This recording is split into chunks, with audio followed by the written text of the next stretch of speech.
Change my heart, oh God, make it ever true. Change my heart, oh God, may I be like you. Change my heart, oh God, make it ever true. Change my heart, oh God, may I be like you. You are the potter, I am the clay. Mold me and make me, this is what I pray. Change my heart, oh God. Change my heart, oh God. Make it ever true. Make it ever true. Change my heart, oh God. Change my heart, oh God. May I be like you. I worship you. I worship you.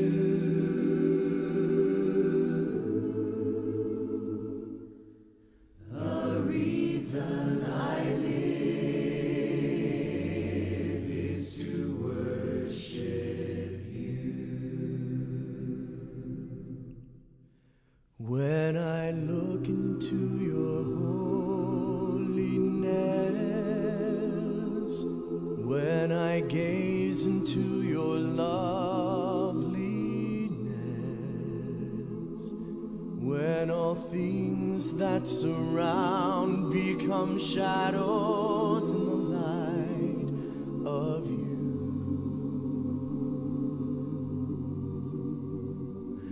When I found the joy of reaching your heart, when my will becomes enthralled in your love, when all things that surround become shadows in the light of you. I worship you. I worship you.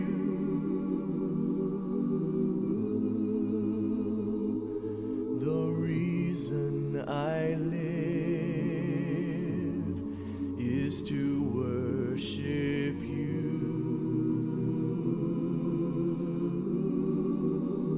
I worship you.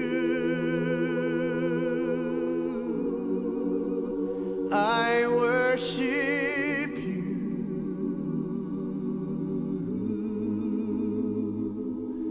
The reason I live is to worship you.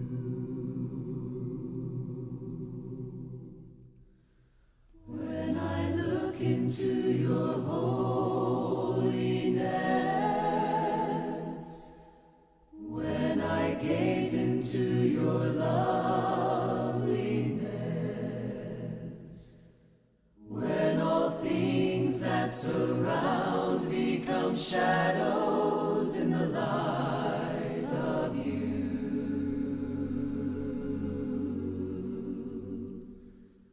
When I found the joy of reaching your heart, when my will becomes enthralled in your love, when all things that surround. And this morning we're going to cover the bulk of Nehemiah. And then something that I remember from my time at preaching school some of the minor prophets, your Malachis, your Zacharias, some of them were before the exile, and some of them were after the exile. And the book of Malachi was after the exile, and it could be that Malachi was one of the priests that helped Nehemiah in the work he was doing. So next week we're going to look at the parts where Nehemiah and Malachi connect, and I found it to be really interesting. The focus this morning is the restoration of the walls, and every city in ancient times had a wall that went completely around it, and that wall was supposed to, you couldn't always keep an army out, but you could keep marauders and raiders and wild animals and other things like that out of the city and create a barrier of safety. The exiles had been in the land for a bit of time, and that whole time, from the time Zerubbabel, where they rebuilt the temple and they started rebuilding some of their homes, they didn't have a wall, and so they were at risk in a lot of different ways. And that's the news that Nehemiah gets. Chapter 1, verses 1 through 3. The words of Nehemiah, son of Hakaliah, during the month of Chislev, in the 20th year, when I was in the fortress of Susa. Hanani, one of the brothers, arrived with men from Judah, and I questioned them about Jerusalem and the Jewish remnant that had survived the exile. They said to me, the remnant in the province who survived the exile are in great trouble and disgrace. Jerusalem's wall has been broken down and its gates have been burned down. So this is the reason why they are in trouble and disgrace, is they don't have a wall protecting their city, and that creates a sense of shame in that they can't even take care of the basic things that they need to take care of. They have left the temple of the Lord unprotected. I think perhaps is a good reason or a good way to understand the disgrace that they're feeling. And so this is the assessment that Hanani was giving to Jerusalem. And with that point, I want to begin our focus. Hanani had an accurate and an eyewitness assessment of the affairs of the city. And I think there's a parallel to our cultural experience and our personal experience as well. So, what would you think of if someone asked you, what would be an accurate assessment of the affairs in our country?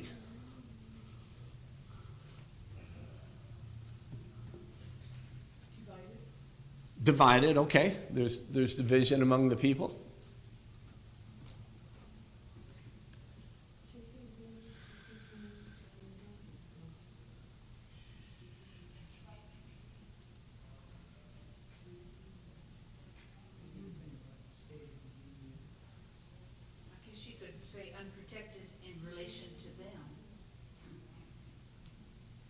What do you mean? Because we are so divided.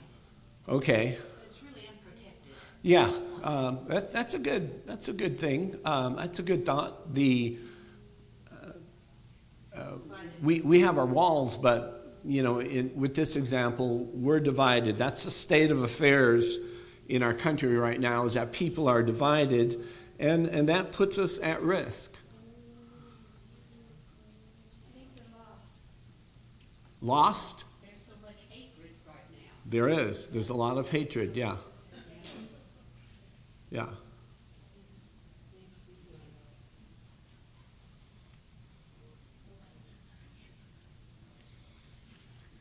Anything else? We're becoming godless.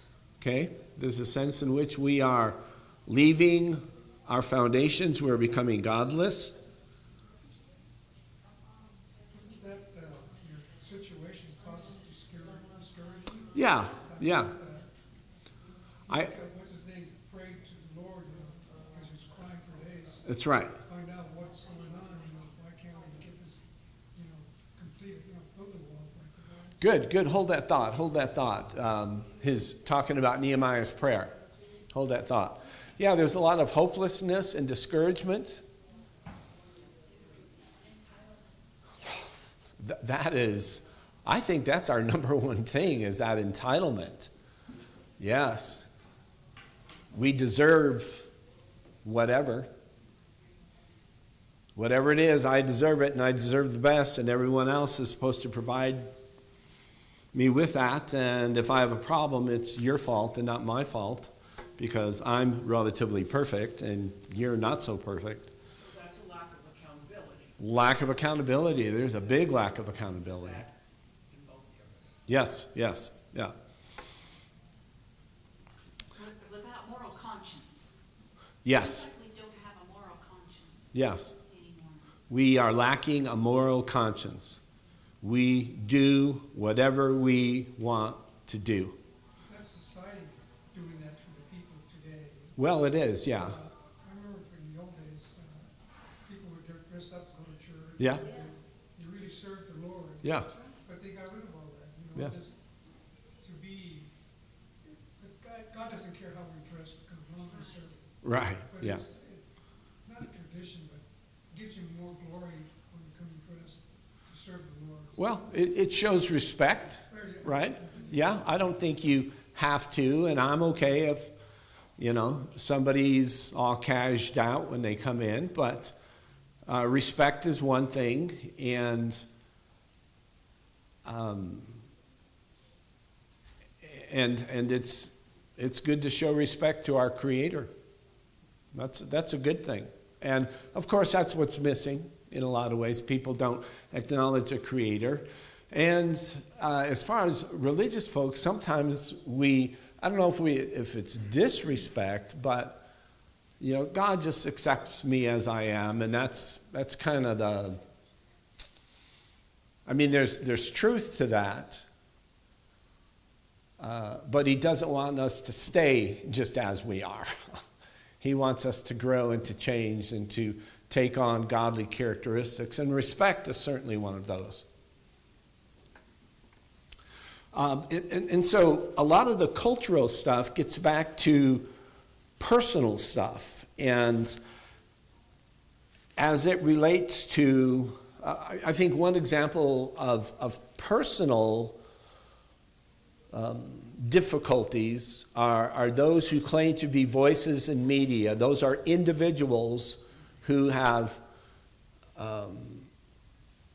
they have a platform, they have a podcast, they have a microphone, and so their opinion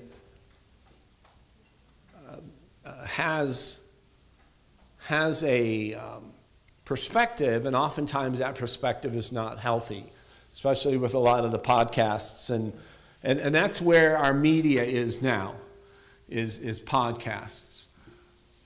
That's where a lot of people get their information these days, are podcasts, and those are people talking on a set, Maybe like it would have been like an interview show back in the day on the TV, but people don't watch TV, so they watch podcasts or they listen to podcasts.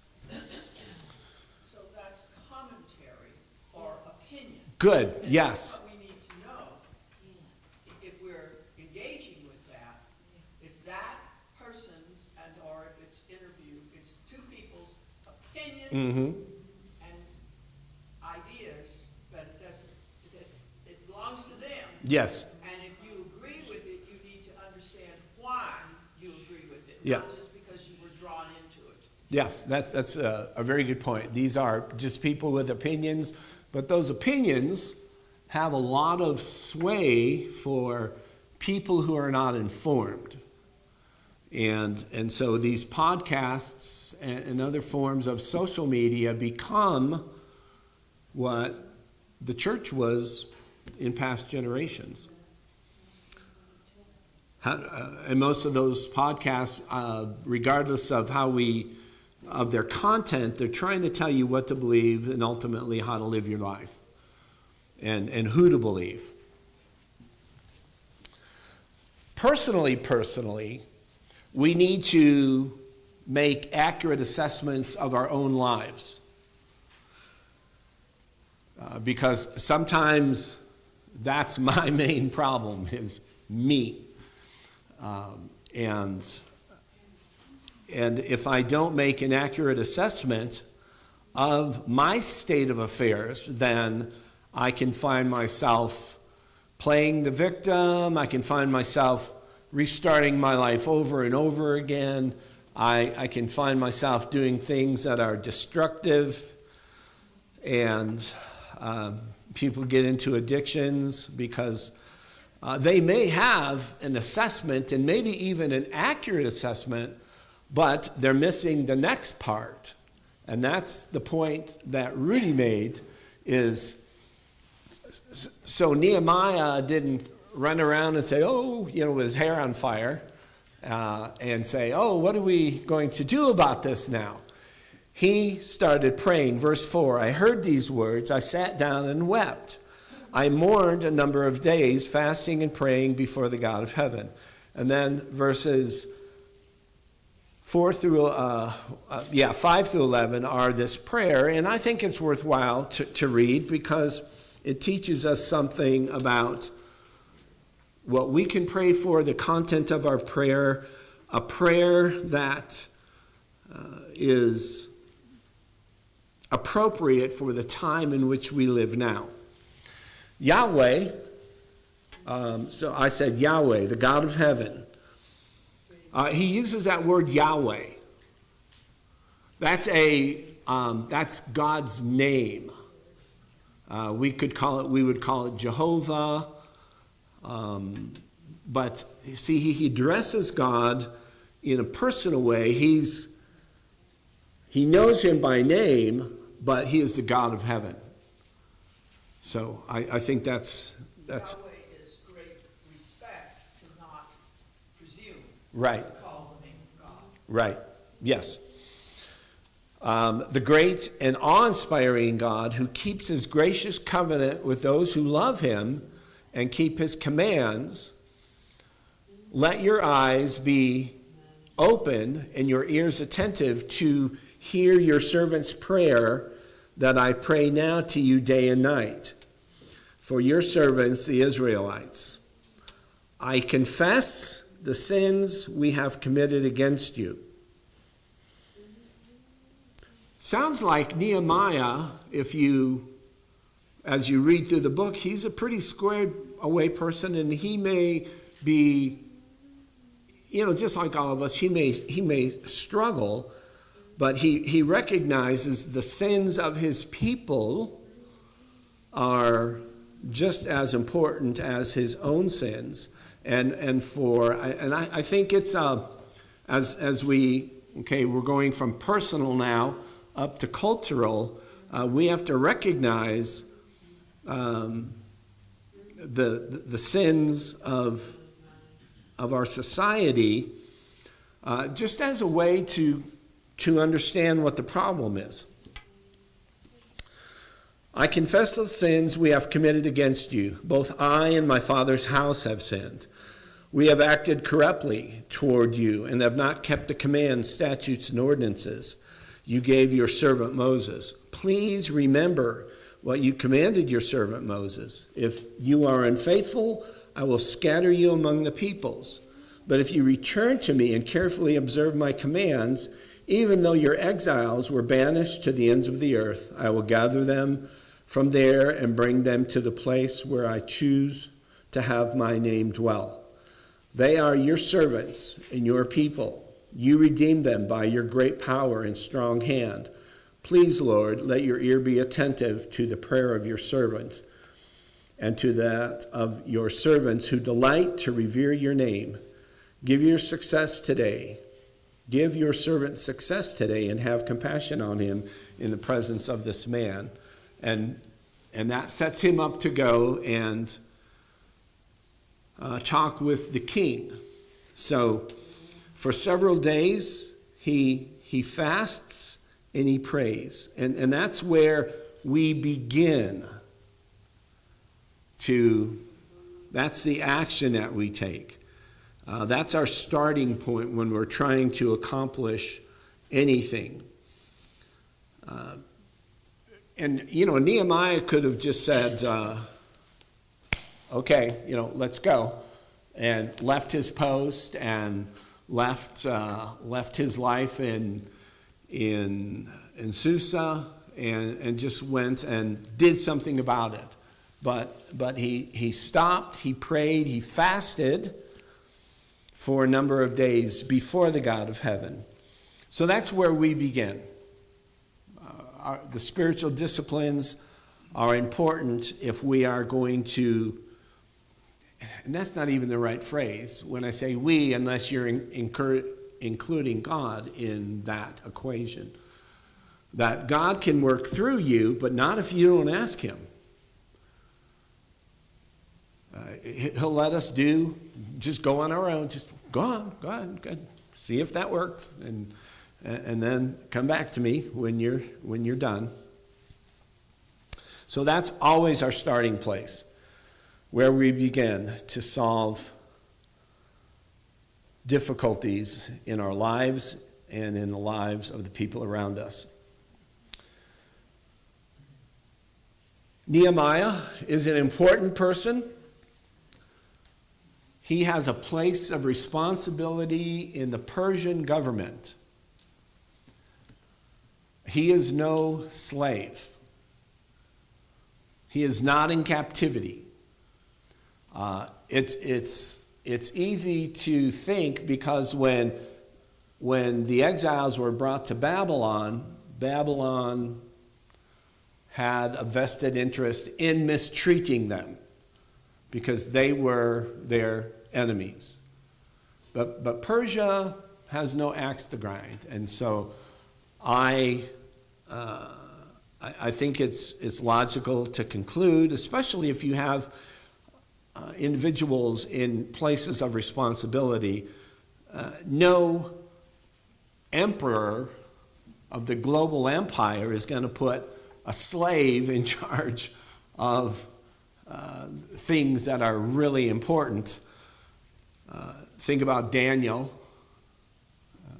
Daniel wasn't a slave. He was a respected member of society. Wise man. What's that? Wasn't he a wise man? Daniel? Yes, I think Daniel was a wise man. Yeah. Considered. Yeah, he was considered. So again, you're not going to make a slave. You're a wise man. He found favor in his role, and he was the cupbearer to the king. He had the favor of the king and queen, and especially it seems that the queen has a strong friendship with him because she asks a lot of questions. Verse 6 of chapter 2, the king, with the queen seated beside him, asked me, "How long will your journey take, and when will you return?" So I gave him a definite time, and it pleased the king to send me. And so the king and the queen both have this interest in him finishing his task, and they understand his task, but they want him to come back.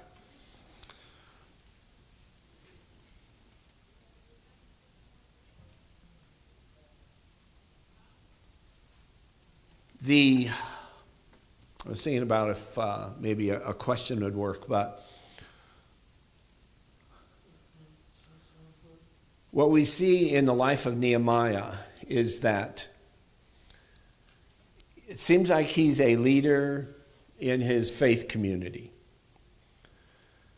He's certainly a leader in the local government, shall we say.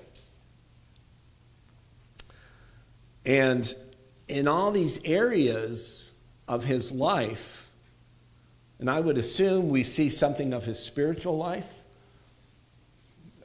there's a consensus of focus, and that is that his life in totality is focused on God. He's just not a righteous dude when he needs help or when he's at the synagogue for Saturday service or whatever how they refer to that. That's where the synagogue system began to develop, was while the Jews were in exile. But he was the same everywhere. He wasn't this way in his dealings, in his job, and he wasn't this way, the good guy, the righteous dude, in the faith community, and then at home he was, harsh and dictatorial and hard on his family. And that's important because when the opportunity came for obedience, he was able to do what needed to be done. So, a lot of the Persian kings were not good people, and so would they had to trust their cupbearer. But if their cupbearer,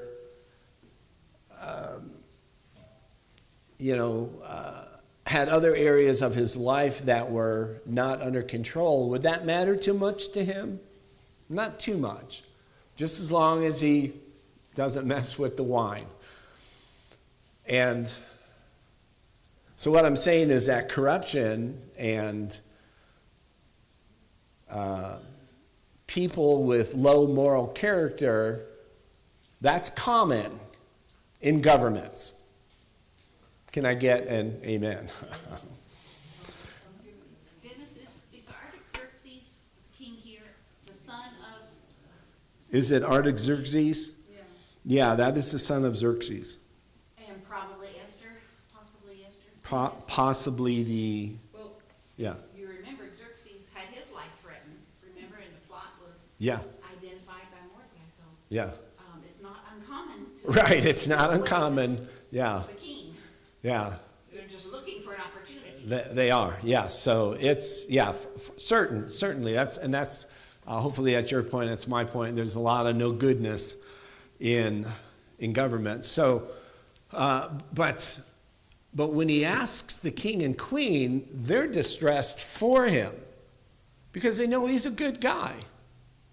They know he's responsible. They know they can trust him with anything, and they know he's just not going to bolt and never come back.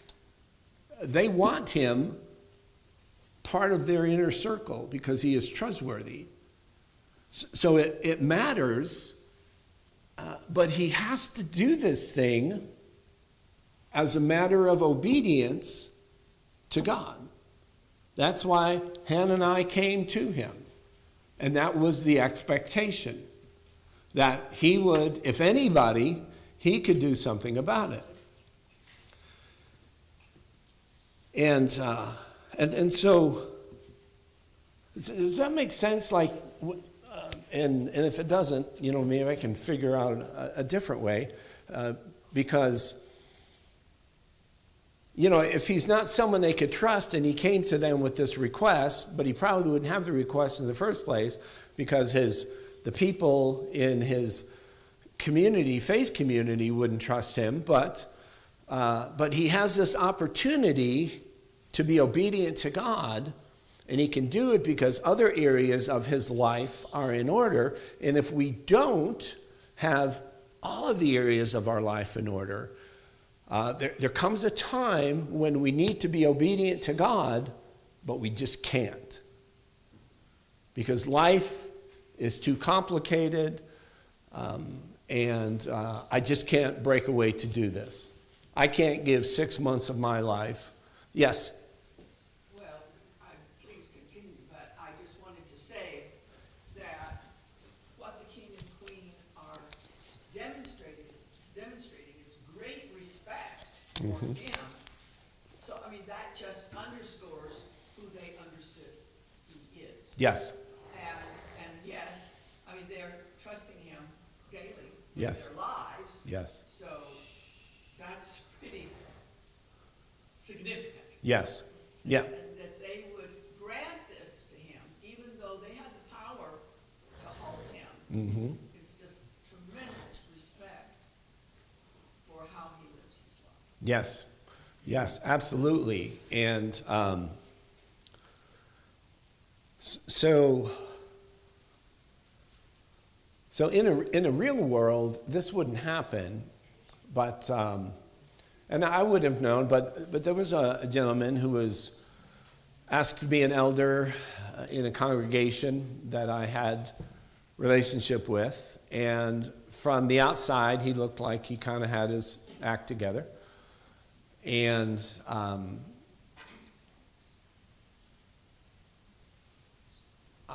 his kids were friends with our kids. And kids talk. So,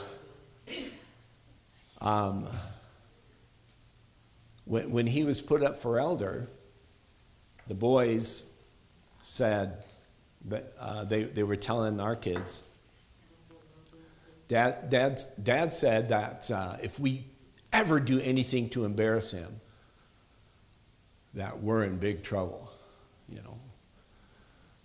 So y'all want that man as your elder? And he was put in, but it all fell apart, because that's what happens when you're leading a double life. And so perhaps he desired to be obedient to God in that way, but he couldn't sustain it, because the other parts of his life were a mess. So the implication is that they knew things about his life. The boys did, that yeah. He was, in fact, threatening them not to disclose. Right, yeah. He had an external thing that we all saw, an external countenance, mask, if you will, but who he really was. So this part of his life, he's the righteous dude. This part of his life, not so righteous. And so ultimately, he couldn't serve God in this way, because you can't sustain the deception. And in my mind, that's kind of what it was. It was a deception. He did not. Pardon? He wanted honor. He wanted something. He did not deserve. Right. I never understand why people who are called to fulfill the requirements that we read about, or the qualifications that we read about, if they know in there, they've got to know. And this gets back to our accurate assessment. I've got problems here in my life. Should I be put up as an elder? No. But he wanted to be. He needed that. I don't know.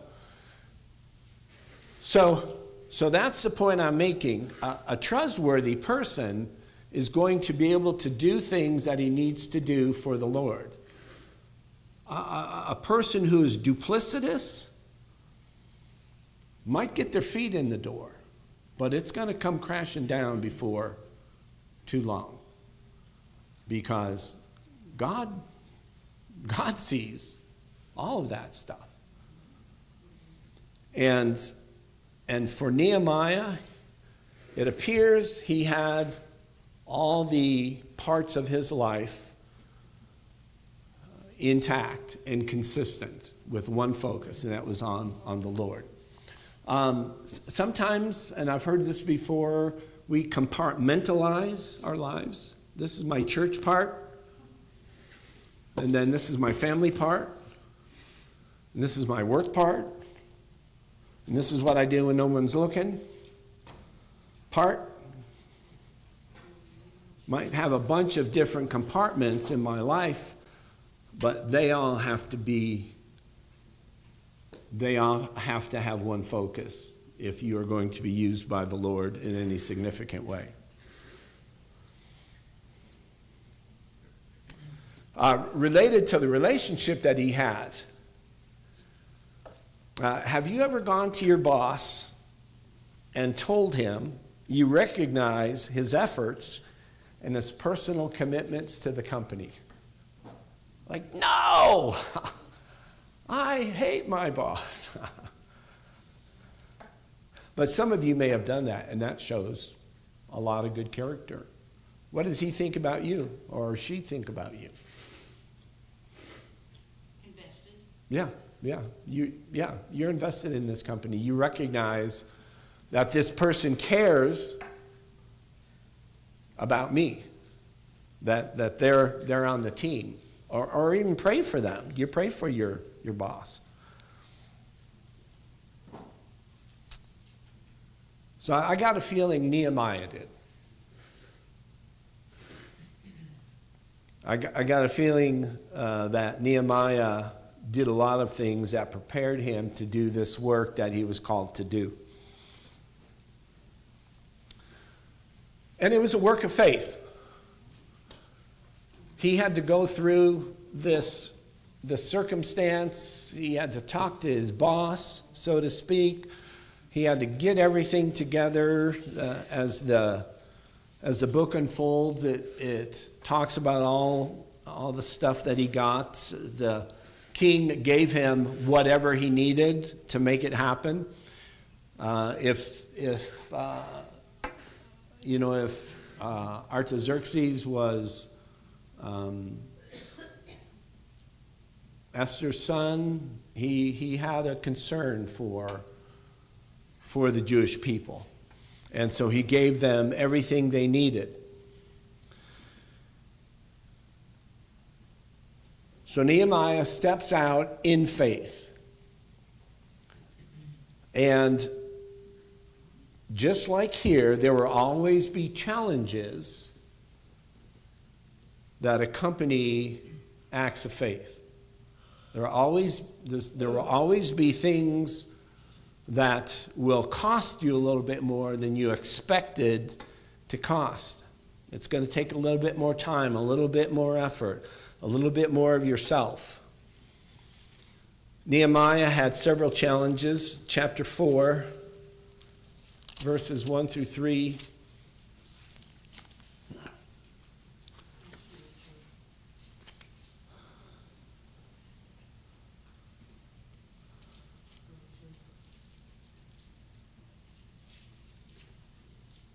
When Sanballat heard that they were rebuilding the wall, he became furious. He mocked the Jews before his colleagues and the powerful men of Samaria and said, "What are these pathetic Jews doing? Can they restore it by themselves? Will they offer sacrifices? Will they ever finish it? Can they bring these burnt stones back to life from mounds of rubble? Then Tobiah, the Ammonite, who was beside him, said, "Indeed, if even a fox climbed up what they are building, he would break down their stone wall."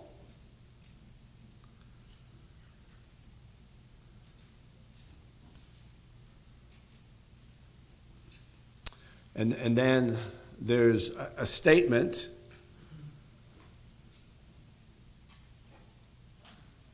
"Listen, our God, for we are despised," a statement by Nehemiah. "Make their insults return on their heads, and let them be taken as plunder to a land of captivity. Do not cover their guilt or let their sin be erased from your sight, because they have provoked the builders." So that's pretty bold.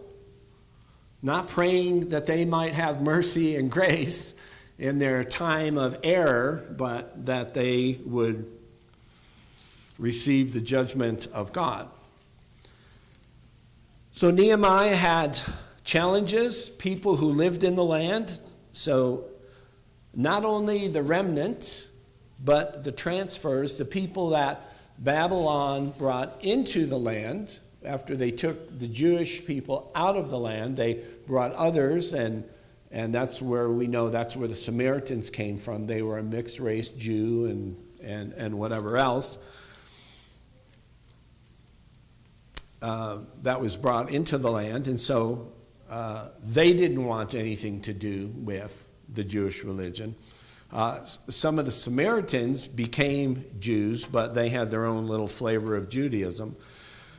But they had challenges from the remnant and from transfers, from business and government officials. Chapter 5, verses 1 through 5.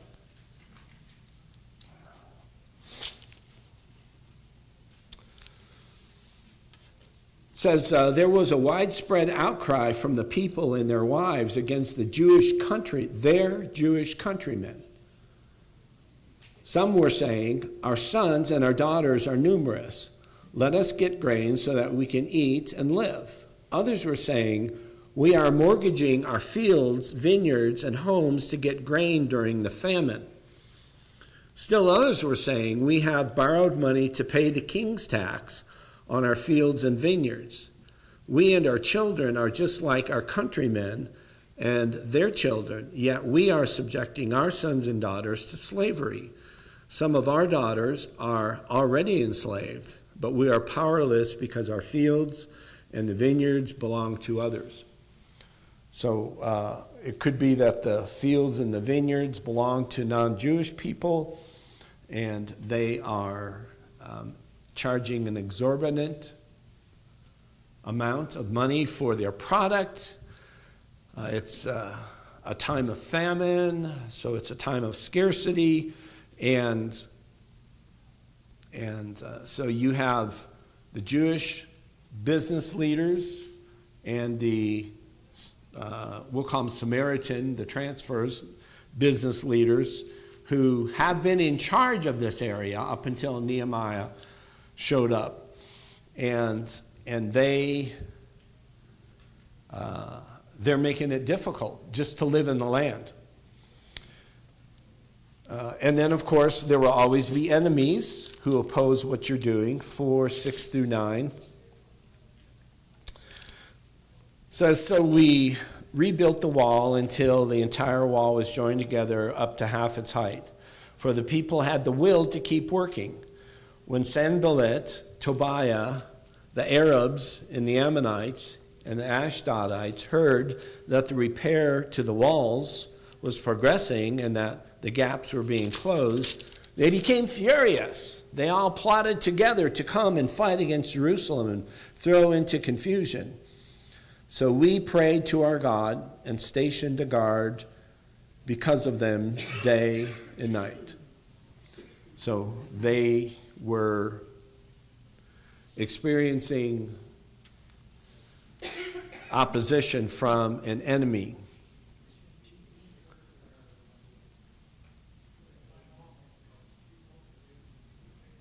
And again, I think this challenge that accompanies acts of faith is something that we have to consider personally in our lives. We will receive challenges from the people that we should be receiving encouragement from. Oftentimes, there's not a whole lot we can do about business and government, but there are going to be challenges there.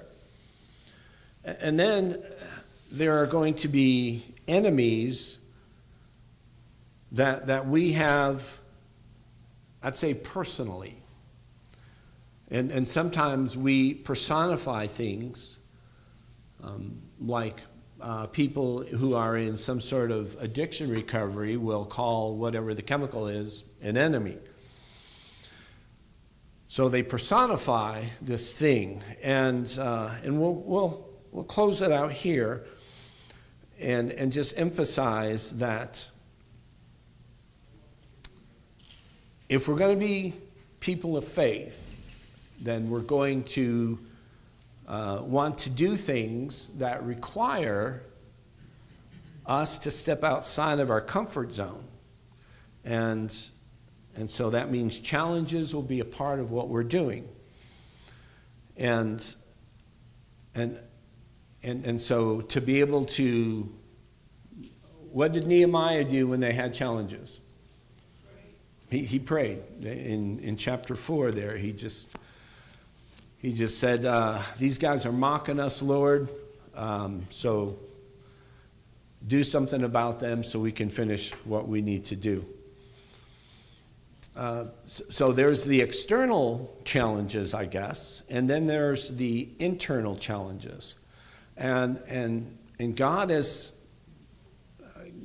concerned with our internal challenges. He is concerned about what is going on in our lives inside of us personally, and he is also concerned about we being involved in whatever the mission is, and what keeps us from doing that are our weaknesses, or as we step out on faith and do things, sometimes those weaknesses come to the surface, and they give us a chance to assess what it is that we need to work on and need to figure out what is needed in our lives in order to grow personally and to fulfill the mission that he's called us to as individuals and as his people. And in all of these things, the first step is dealing with the circumstance from the perspective of prayer. And then having our eyes open to what is really going on, whether it's in our lives personally or in our community. And then once we get those things in line, we just need to get to work. And that's what Nehemiah says. And the people, well, that's what the people say that are trying to encourage after Nehemiah tells them, this is what we're going to do, this is the mission. Verse 16.